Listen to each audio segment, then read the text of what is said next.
guys, this is a video that has been making wave on the social media, causing panic. Mom and Boko Haram members released a video showing how equipped they are and that they are ready for jihad. Now, I'm going to read the article attached to this video just for you to know what is happening currently in Nigeria. Now, this article here said, just in, Boko Haram / ISWAP fighters release Hausa propaganda video displaying weapons, declare readiness for jihad. A newly surfaced propaganda video circulating online shows armed Boko Haram or ISWAP fighters display a large cache of weapons while openly declare their readiness for jihad and their intent to establish an Islamic state. While Tinubu focuses on 2027, Nigeria is almost falling. Now, it went ahead to say, the video, spoken entirely in Hausa, begins with multiple fighters chanting Allah Akbar repeatedly while the camera pans across rows of rifles, ammunition boxes, and heavy weapons. One fighter raises an AK-47 as the group invokes religious phrases praising Allah.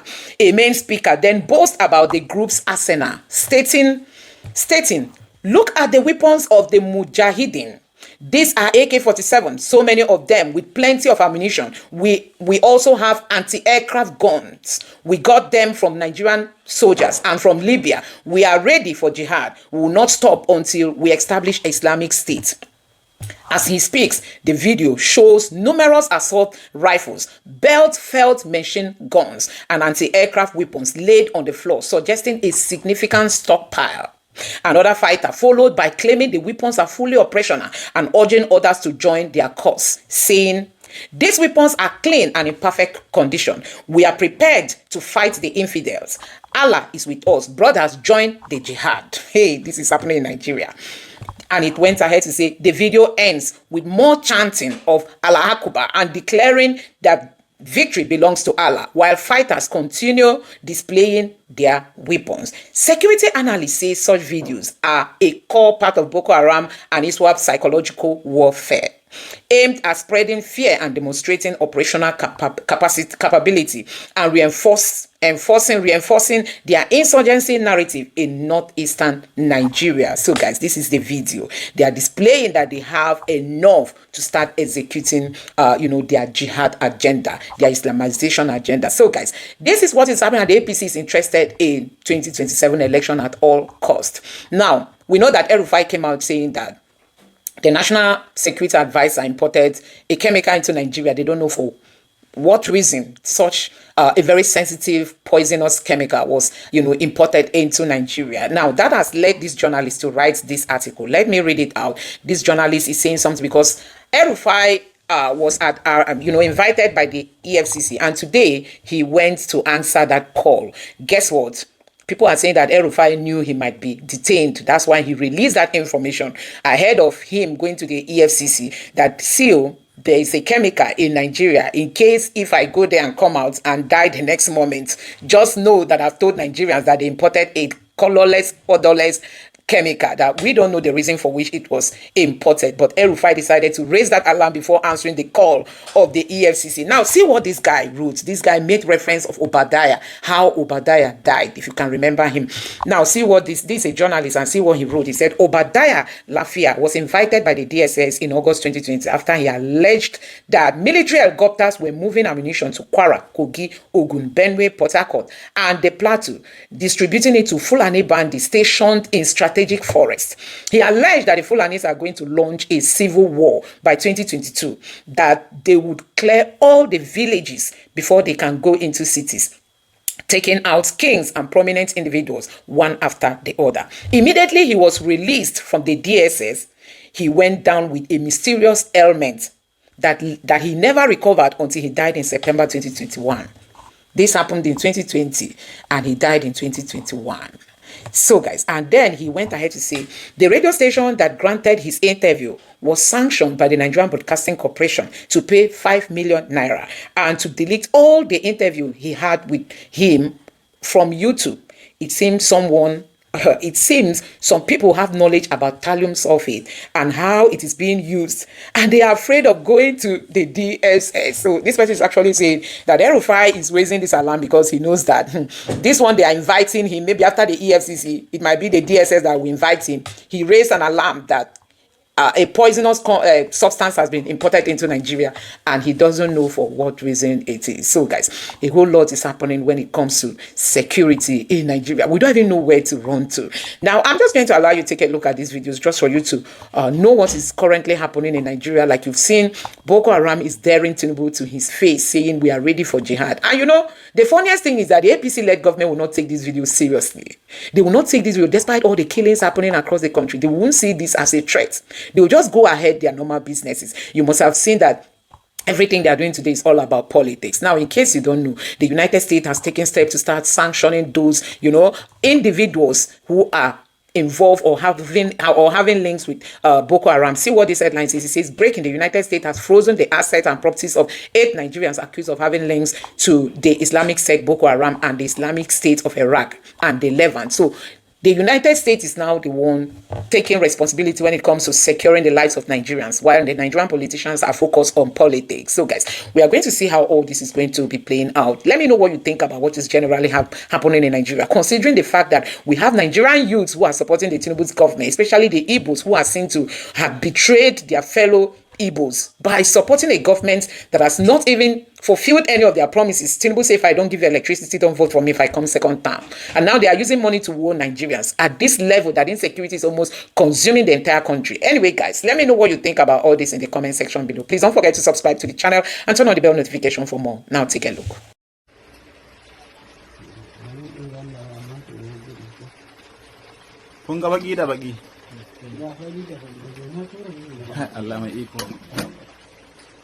The thing is, you know, like Amnesty said, the government has not shown goodwill towards the fight against insecurity. You see, if this government channels the energy, channels in attacking defectors, you know, asking, you know, bringing governors into APC, you know, and all of that, we probably would have made a headway. But we just have too much talk and little action.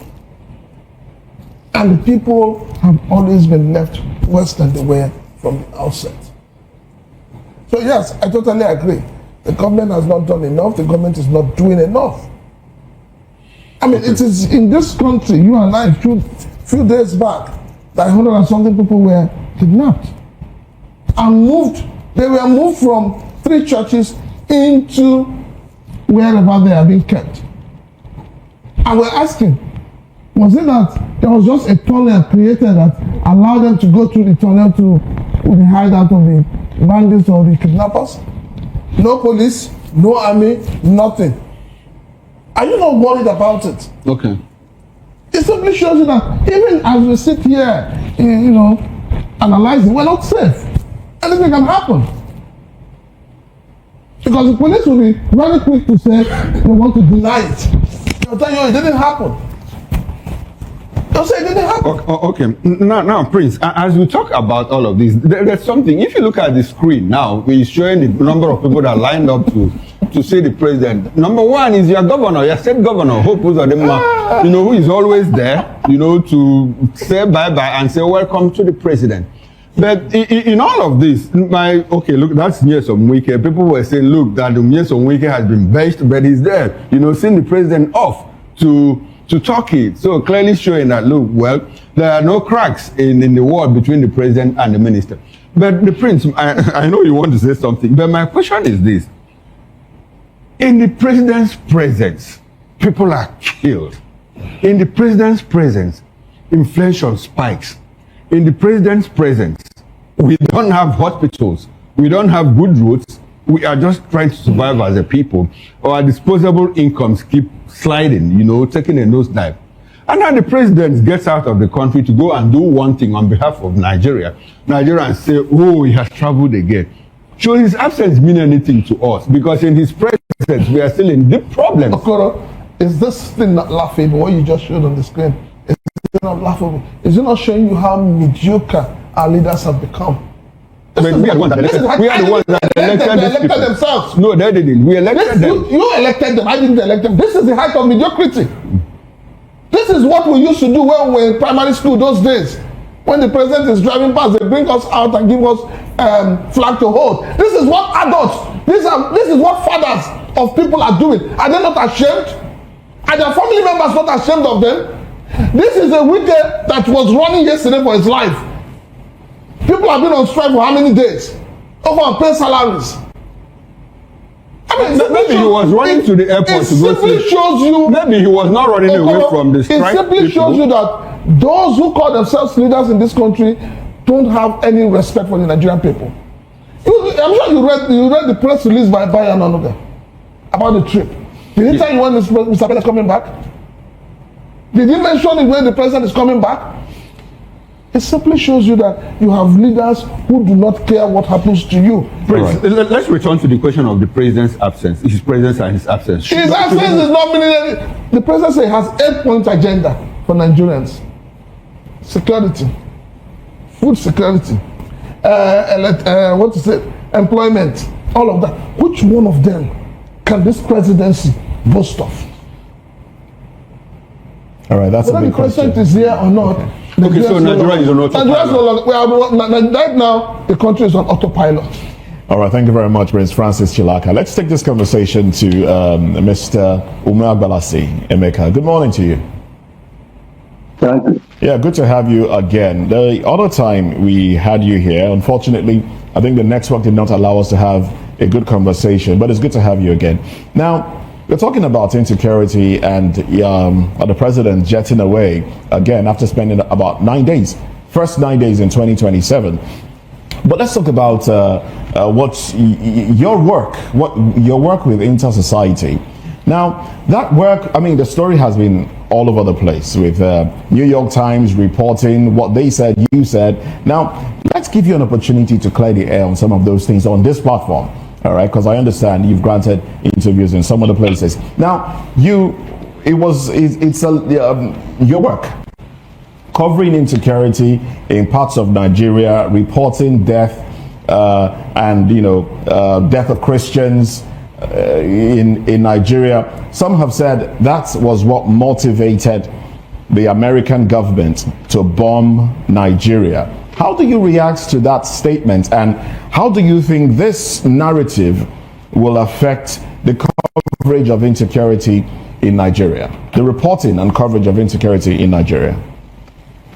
It is very laughable. Our work did not cause the bombing of Sokoto by the Nigerian military and the United States. It was wrong for the New York Times to have said that. I think New York Times was set out to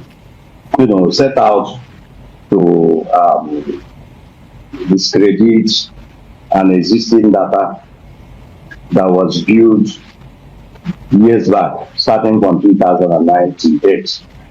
So there is a difference between when a media organization set out to interrogate the data and existing data, and when another media organization set out to discredit that existing data. I think the work of the job of New York Times, was clearly to discredit, to attempt to discredit an existing data. Unfortunately, that couldn't happen, and then unfortunately for us too, motive is very, very difficult to be detected.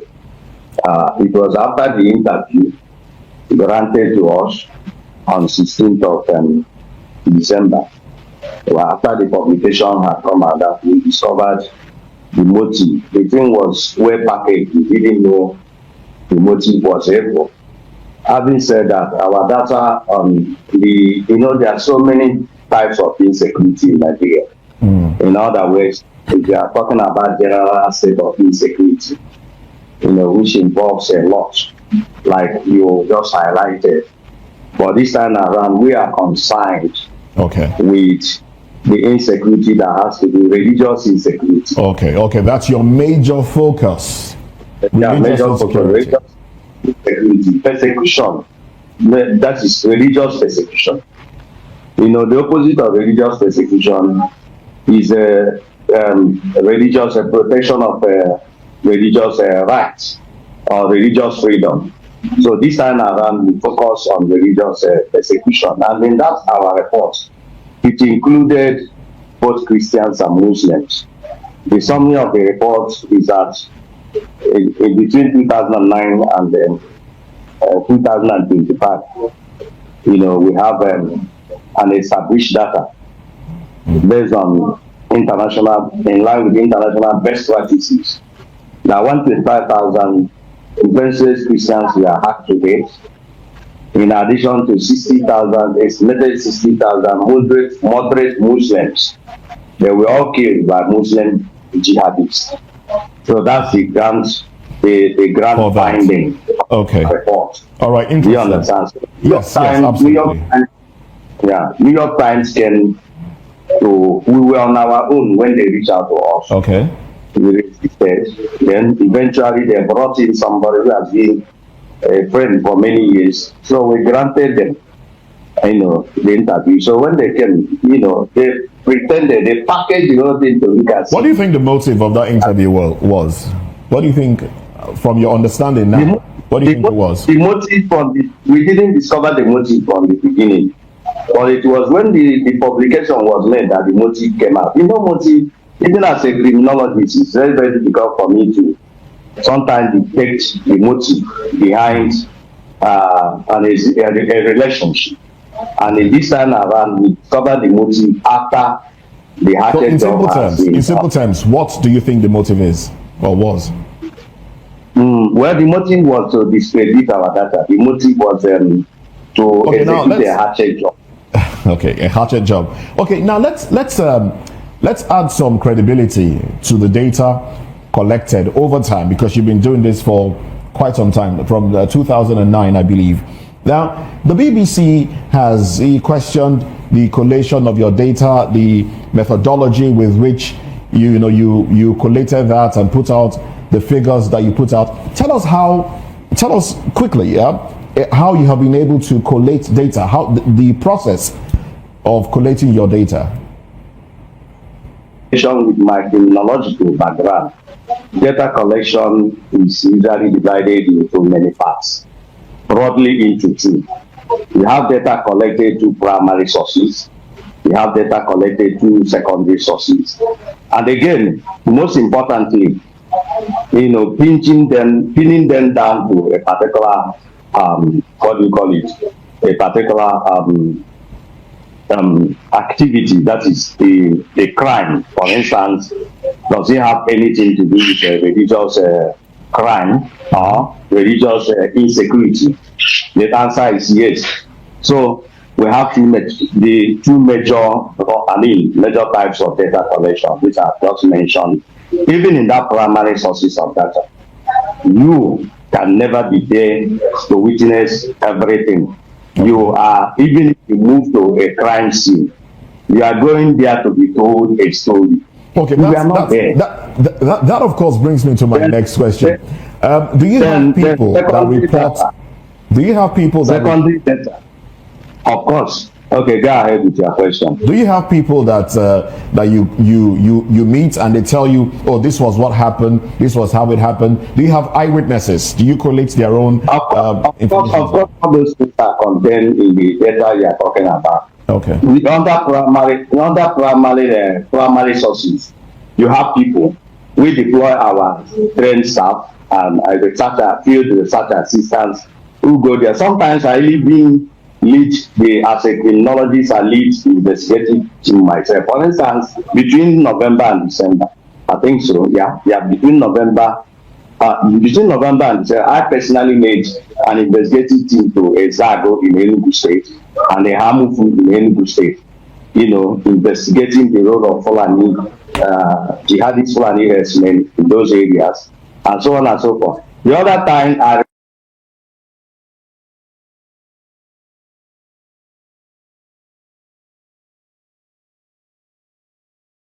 two survivors who survived recent Fulani jihadist attacks. They were part of 4,000 parishioners of St. Michael Catholic Church in Castinala, who were running from pillar to pole, helter skelter, they moved to Amadi in Taraba State. Okay. And only for Fulani to go there and attack them. So eventually, all right, the Reverend Father Sinemian pleaded, and I took two of them home. As I'm talking to you now, okay, I'm quartering them, feeding them, and all that and all that. So our data collection is divided into two. And I say we have secondary and primary sources. Yeah, these are the basic sources of collecting data. Yes. Yeah. Now, so these are the okay, with international best practice. Yeah. International. All right. All right.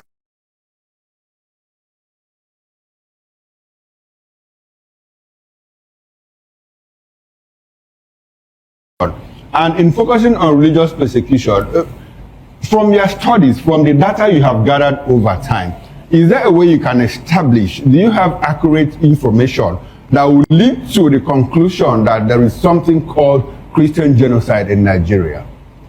Of course, there is a Christian genocide. It depends on what, genocide, there is no confusion in definition of genocide. Okay. That is why Nigeria is a state party to the 1948 Genocide Convention. Genocide Convention of 1948. Nigeria is still a state party. So there is no confusion.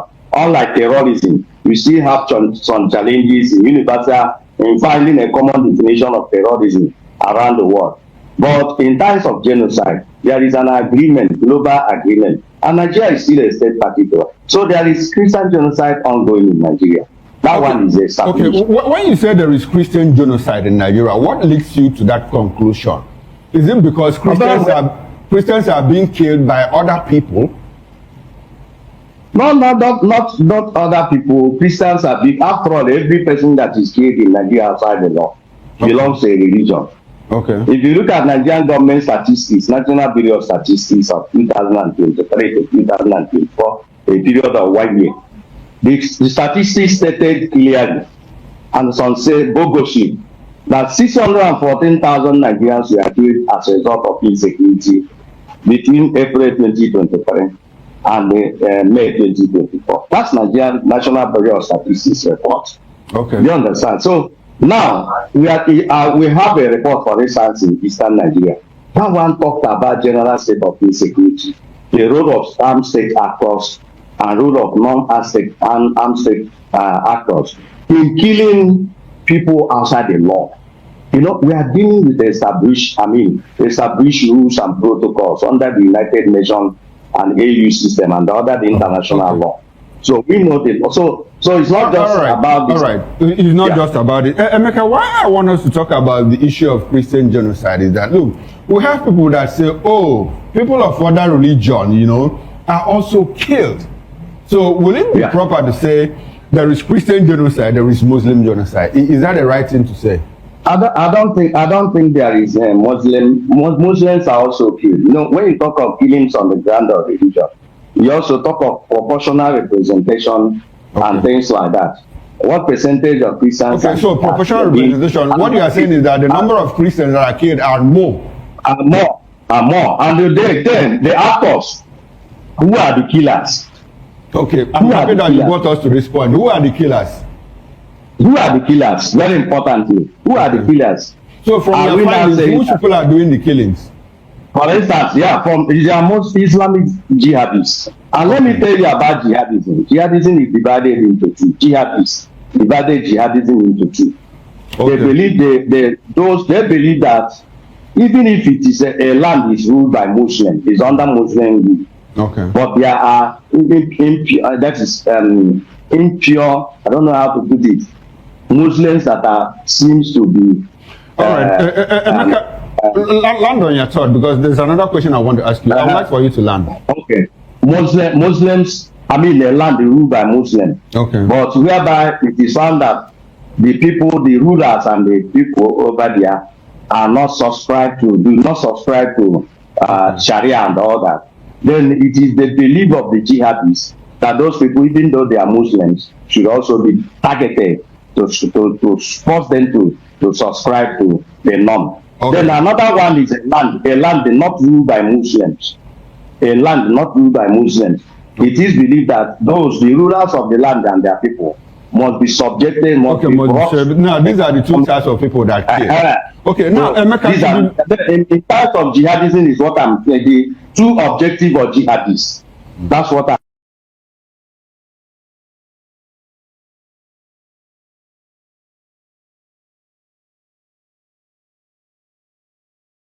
in a proportion that will amount to genocide, Muslim genocide. No. It is not researchable. It's not researchable. I know, I don't get that. What do you mean when you say it's not researchable? No. I mean, from the way you speak, you pass through a lot of processes. Okay, you know why I ask this question is because we had a guest here who said, look, that some of the people that bear Muslim names and they kill Muslims and Christians are actually Muslims. You know, he gave instances. Some of the people that bear Muslims' names are actually Christians. Let me also. It is an attempt to push back on something that cannot be substantiated. All right. I will give you. There are certain research work that if you want to do, like I don't know why you are pretending as if you are not a letter person. I mean, I know you are very, very letter. But let me give you one instance. Not every research and not every not every study is researchable. For instance, if you go to your supervisor, assuming you are doing your thesis, and you go to your supervisor and assign you to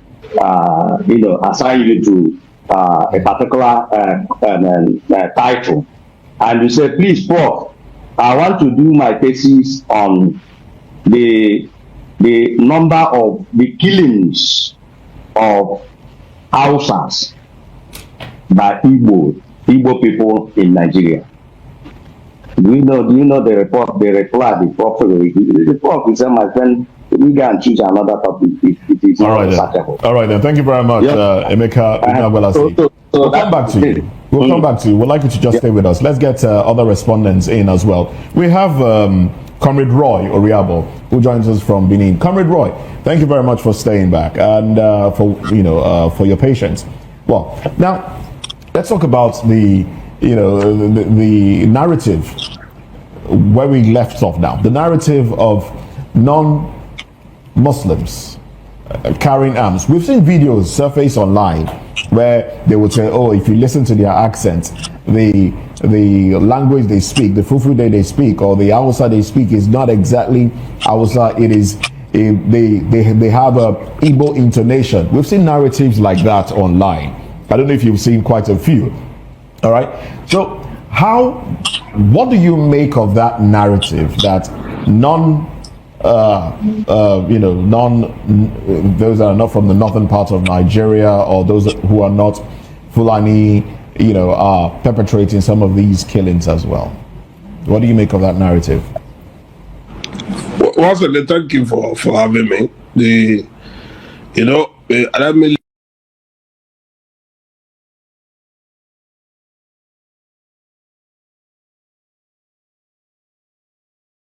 day in, day out, year, we are all lamenting this country. As in the book of Lamentation was written because of Nigeria. The issues on ground are very direct. As the last speaker said, there are things that are researchable. You don't just need no records to even prove all those kind of arrangements. We are discussing it now as a result of the failure of the system, the government of the days. Over the years, the government have laid a foundation navigating towards failure. That's why we are still discussing it. I mean, one of the sister stations yesterday, I told the world that we cannot continue to be lamenting to know who is right, who is wrong. Since the people have taken a decision to help themselves, then they should embrace negotiation. Because if you see a man who is destined to ravage and take your life, if you have any way to negotiate with that person, you have to do that. I believe this is the time for we to be discussing solution, not for we now to continue to be lamenting. Now the people need to have engaged. When you were talking just now, somebody, Mr. Korote said that the president has spent about 9 days in this country, is moving ahead. He have to move ahead because even within the system, everybody is overwhelmed. The system is also overwhelmed. So the president is overwhelmed. Of course, that's the reason why they cannot give you a solution. Once you can't give a solution, you can't provide solution, you are overwhelmed. Then the people without resort to self-help. And that's the reason why you are saying the sub-nationals, the governors, they are telling you that we want to negotiate. we want to talk with the bandits. And you hear the defense minister saying, don't negotiate, don't discuss with them. You are sitting there in the comfort of your office in Abuja. You are telling the people who reside in the villages not to negotiate. Is it not better for them to negotiate? As we are talking now, is the minister of defense, is in Nigeria? The answer is no. The president is not in Nigeria. Therefore, you are not telling the people who are being oppressed, who are being killed on a daily basis, not to negotiate. Okay, so negotiating now, is that the solution to the problem? Or should of course, it's the immediate solution. Negotiating. Yes, it's the immediate solution. Before you not be what sort of negotiation are we talking about? Because we have a situation where 177 were taken away from three churches, about 29 million deposit, 29 million naira deposit has been asked for them, which monies that will be used to replace the motorbikes that they lost in that raid. Should that be given to them? Do you think negotiating with them will? I ask again. Do you think that will be the solution? The immediate solution is negotiation, because it's negotiation. Before the people are demanding for that money, it's because the system can no longer protect the citizens. Well, the president is in Turkey, a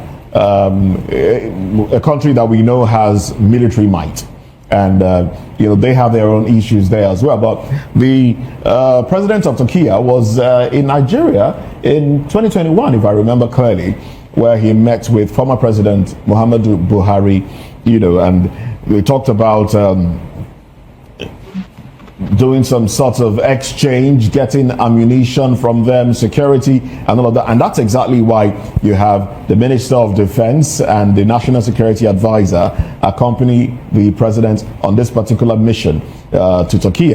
But when Erdogan visited Nigeria in 2021, he told President Buhari, he was concerned about the presence of a movement, a terrorist organization that they call FETO. I don't know if you've heard of FETO. FETO is a Fetullah Terrorist Organization, FETO, which basically emanated from Turkey. And he did say that, look, this organization is in Nigeria, and research has shown that that organization is present in Nigeria. It's a terrorist organization recognized as a terrorist organization by OIC and some other Pakistan and some other organizations as well. But in Nigeria, they have not been designated a terrorist organization, and we understand from researchers that they have invested in healthcare, they have invested in education in Nigeria. And the president of Turkey is saying that this is a terrorist organization, you should be wary of them.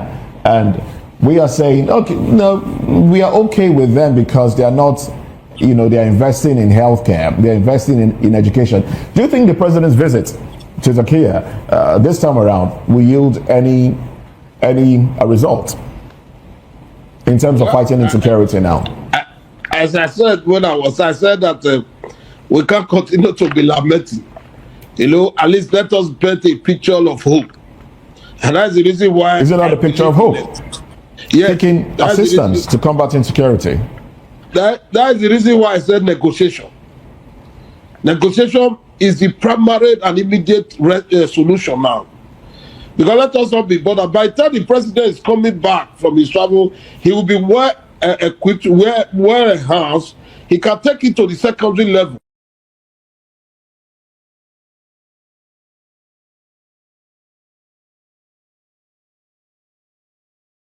Terrorist organization, because today now, you have seen where governors sitting there telling you that we have to discuss, we have to negotiate with this person so that our people can go to farm.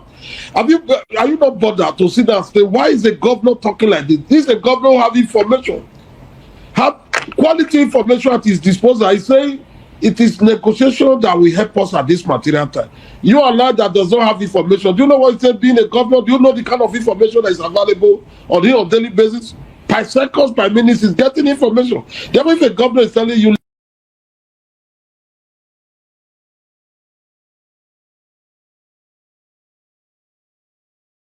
Thank you very so you are much. hoping Abuja. Thank you very Abuja much. may not necessarily come, and the Abuja have never come. Therefore, you cannot now be believing that they will come. But they say, let's paint a very good picture, a picture that Nigeria know their own. I believe that the president is out of this country. I think today is 28 or 27, as the case may be. He have only spent 9 days in this country, and therefore these are emergency movement. Maybe he will be able, when he's coming back, will call something reasonable that will. But before he's coming back, let us now do negotiation. I call it primary. All right, thank you very much, Comrade Roy Oriabo. So that people can enjoy their. Thank you for your thoughts there. Let's bring this to Prince Francis Chilaka. Negotiation, he says. You know, that seems to be the only way. Well, some have said, how about if Nigerians are allowed to carry weapons and defend themselves? Wouldn't that help solve the problem one way or another? Now, that's on one side. As you react to that, the president's recent visit to Turkey, right after they came in 2021, what's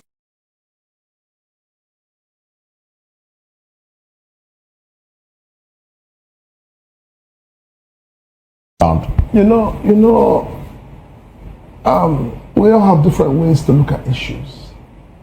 Just like we have different routes into the market.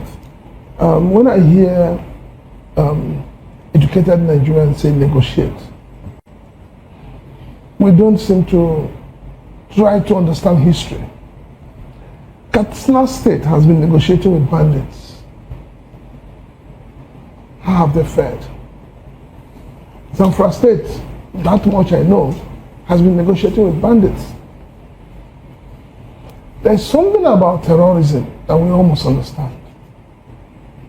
Each time you enter into a negotiation with a terrorist, and he says, give me 50 million, and you end up giving 30 million, and he releases the hostages. When that money runs out, he goes to get another set of hostages. They never stop. It is because of that insatiability that people say, don't negotiate. But do you understand that budgets being made by states, some of them, the monies that they get, there's a section of it that they set aside for things like this. How many state governors, Moses, how many state governors have come out to tell you that in their negotiations they pay ransom? How many times has the police agreed that ransom is paid? Even when the family of the victims pay, the police will tell you no ransom was paid. So it's not about, when you say negotiation, I think everybody is just trying to look at where Gumi is an easy way out. No, I think people are looking for an easy way out. No, how is it the way out? Look at what's happening in Katsina State, where they want to release 70 terrorists. Would you advise? No, I'm coming. A ground raid. I'm coming. Okay. They want to release 70 terrorists back into society. Have you thought about the consequences of that action? What do you think the consequences? Thought about the consequences? Let me ask my question. Those who arrested them. What do you think the consequences would be if there is an attack on the camps of the bandits that have, kidnapped people and are holding them? There's always collateral damage. Collateral damage. There will always be collateral damage. Whether you pay the victims, collateral damage. There will always be collateral damage. There will be collateral damage. For any society to work, sacrifices have to be made. More like something has to give. Something must give way. Okay. So we should ask ourselves. The question we should be asking ourselves is that all the agreements entered into with bandits in some states in the north. What have they yielded? Yeah. My second question about the president's visit. 2021, they were here. Bilateral agreement was reached. 2026 now, we are going there to, for another round of bilateral agreements. We should be asking, what came out of the bilateral agreement of 2021? What did we benefit as a nation? Military support. Where is the military support? Where is the military support? America is saying they want to give you support. You're running away from the people that are giving you free support. You're going to people who are not even, who also have their own problem. Turkey is also battling with terrorism, you know that. Yeah, the PKK. And then you see, when I look at issues, I try not to go two ways. I try not to go tribal, I try not to go religious. But Nigeria situation is pushing people to that point where you cannot but exhibit that tendency of either being a tribalistic person or being a religious person. You understand? So you cannot run out of it. But the truth of the matter is that when Gumi came up and said, go to Turkey, go to Pakistan, people started asking questions. These are predominantly Muslim countries. What is the agenda? Muslim countries. But I pointed out here that this same predominantly Muslim countries have come to warn Nigeria about the presence of a terrorist group in Nigeria who are investing in healthcare, education, and they are operating. Some of them have, they are operating legally in Nigeria, and they have come to say these guys are members. They are part of the Gulen movement. They are part of the Fethullah terrorist organization, and you should be wary of them. But you think the government will be wary of such people? When the government is not able to provide... No, but my point here is, these are Muslim organizations. When the government is not able to... Don't you think they mean well? No, when the government is not able to provide what they should provide ordinarily for the people, they are aligned with whoever is providing it, irrespective of what that person's belief is. Have you forgotten? 400 names or 400 and something names was handed over to your former president, your late president. By a predominantly Muslim nation as well. Good. What have come out of it? So should we... Let me tell you the truth. That's why I said sometimes I don't like to look at issues from religious and tribal perspective. Okay. But if you look at it very well, you'll find out that there is more to it. Okay, there's a nexus between yes. All right, now, Prince, we are done talking about the problems. Now, what are the solutions? If we don't negotiate, what should we do? Fire for fire. Fire for fire. Simple. Okay. Fire for fire. But then it goes back to the question of Moses. Because you want us to do ground raids. Because the people you're dealing with, they have no empathy. Now, they don't even care about you. Prince, do we have that capability to engage these people? I think we do. We just the problem we have is corruption. Corruption is the problem we have. It's not that we don't have this. All right. Before you run out of time, let's move away. Thank you very much, Prince Francis Chilaka. Mr. Umeagbalasi, let me come to you now. Now, what would you advise? I mean, you've gathered data, so you probably have also seen some of these bodies firsthand. You've spoken to those that have been involved in all of this. So tell us, what would you advise to be done? Should we have, frontal assaults, ground raids, or should we, find a way to resolve it, through negotiations and the rest? What are your thoughts, very quickly? I think it's it boils down to political will. The political will is needed.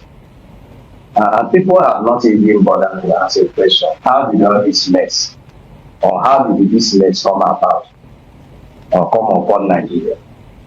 As at 2015, what was the state of insecurity in Nigeria? As at January 2015, of course, we know we have lived with Boko Haram insurgency. But how come the players, those actively involved in the general state of insecurity in Nigeria, how come their number has tripled or multiplied? Just like somebody was talking about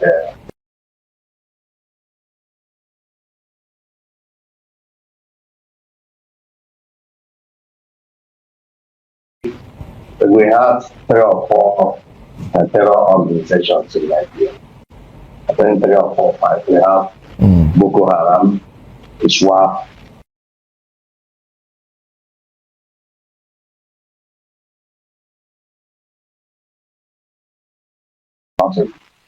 Now today, what is the number? What brought about it? How did they come from? I mean, where did they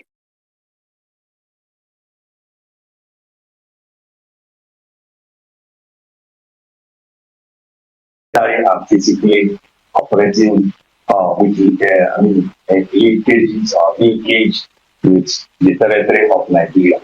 You just mentioned Nigeria. What about Boronush? What about Lakanua?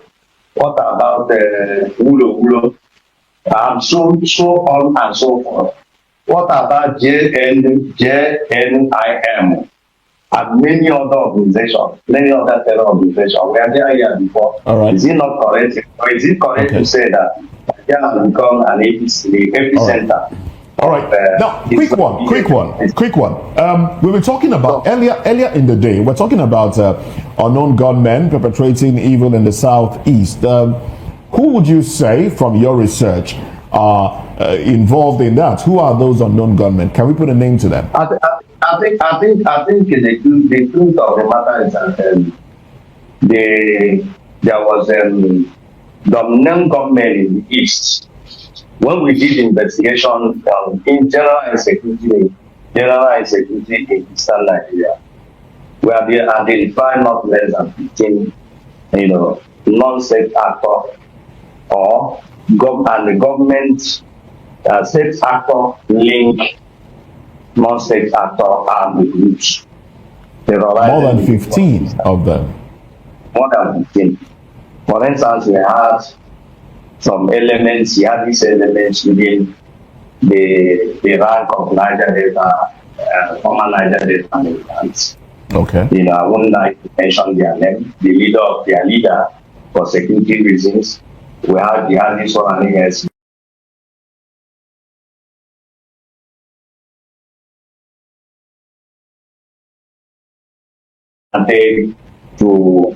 Now, even if you don't want to mention the names of their leaders, can you mention the names of the organizations? So we stop calling them unknown. Niger Delta Mujahideen militants. Then you have Niger Delta militants. Niger Delta Mujahideen groups. You have Niger Delta militants. Niger Delta militants. Okay. So to say, you have the Fulani men. You have allied orders, those who are affiliated with Fulani herdsmen. You have the counterfeit Biafra agitators. You have subversive state actor created subversive elements drawn from security forces. You have the security forces themselves who left their job to get involved in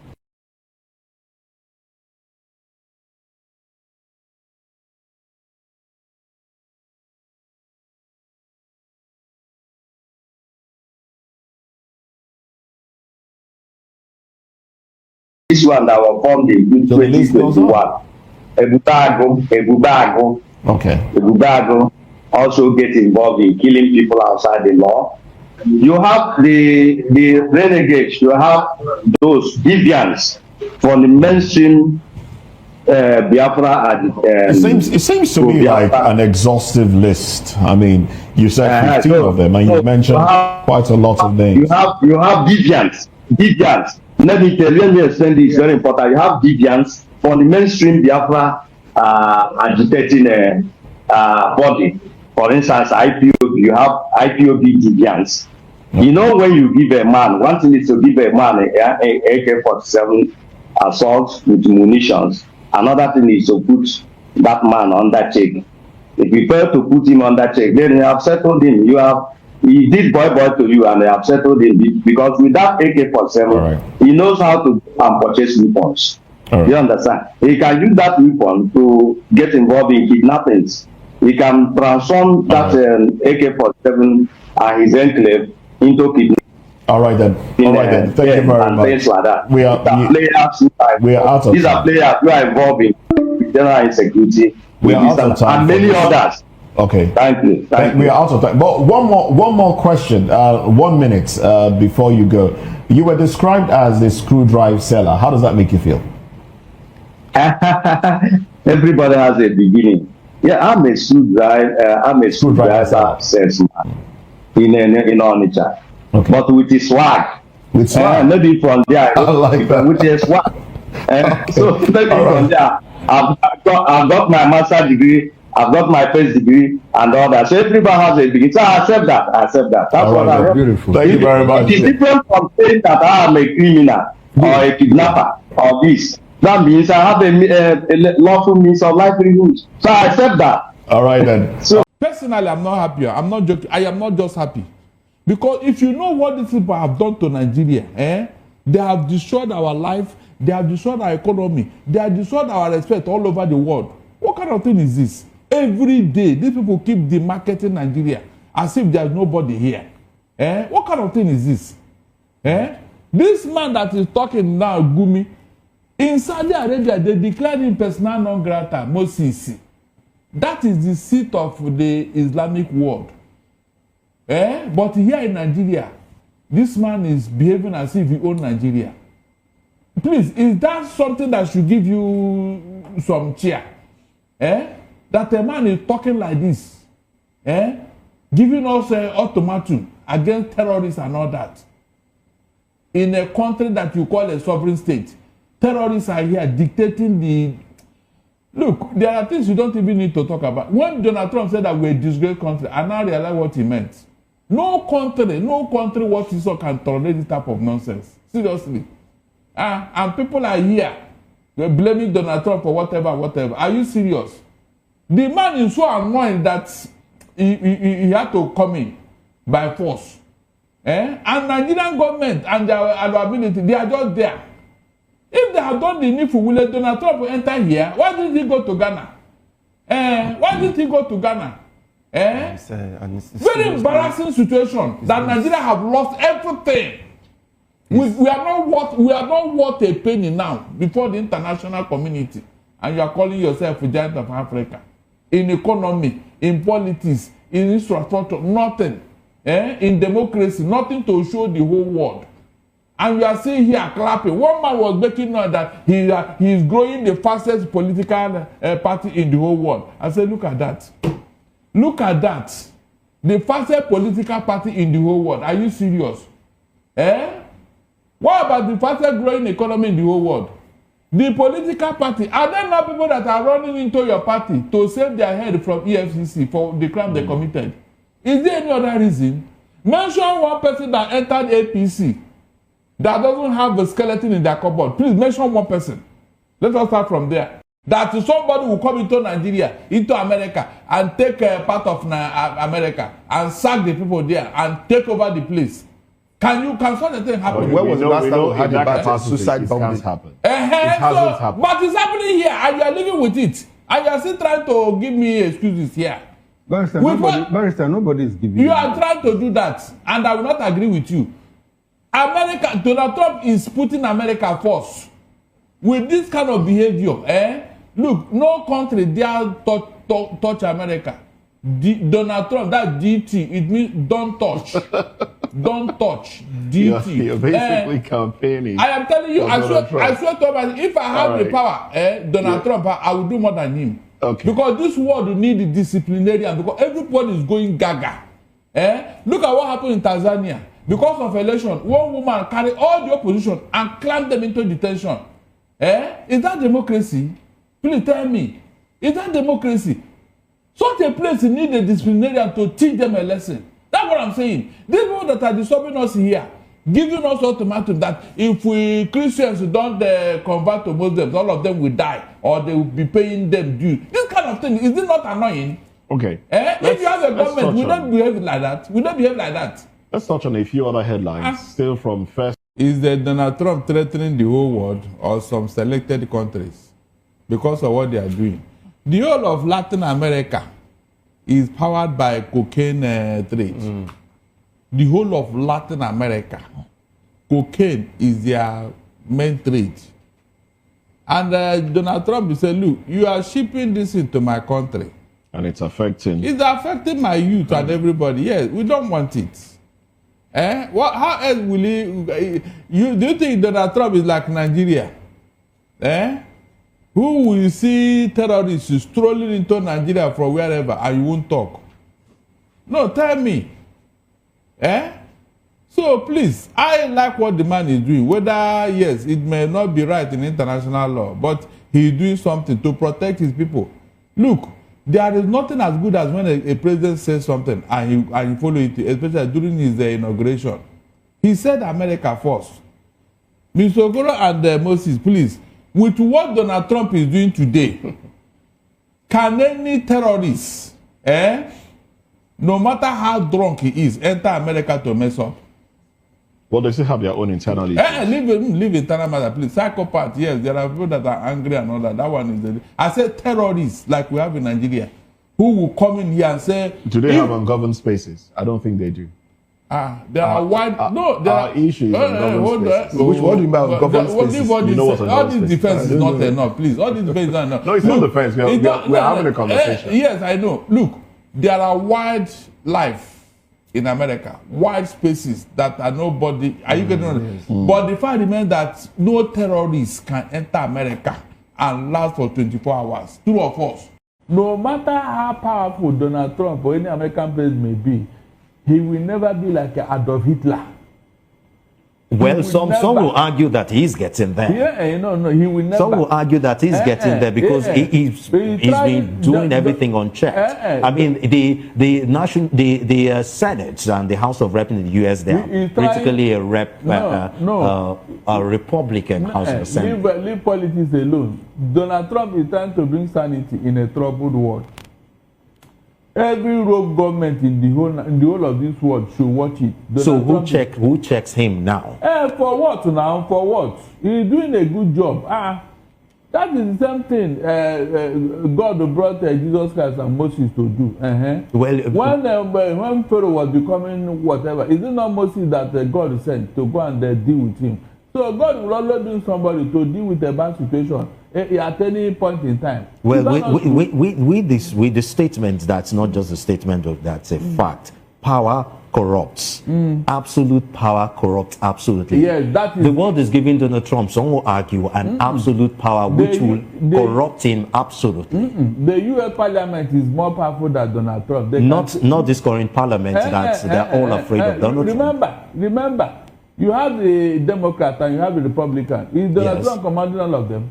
The answer is no. I mean, the House is being controlled by Republican, both the Senate and the House of Representatives. And the Republican, the lawmakers on the Republican Party, I mean, the Republican Party is definitely a Donald Trump party now. And they are all afraid of him. No, listen. If stories is not to be believed anyway. Is the citadel, the bastion of democracy. They wouldn't want to violate it. Ask me if what Donald Trump is doing is right. Yes, it may not be right in international policy, in international law. But the other way around, the people that Maduro chased out of Venezuela, what happened to them because of politics? How can you come into government and start acting like a god?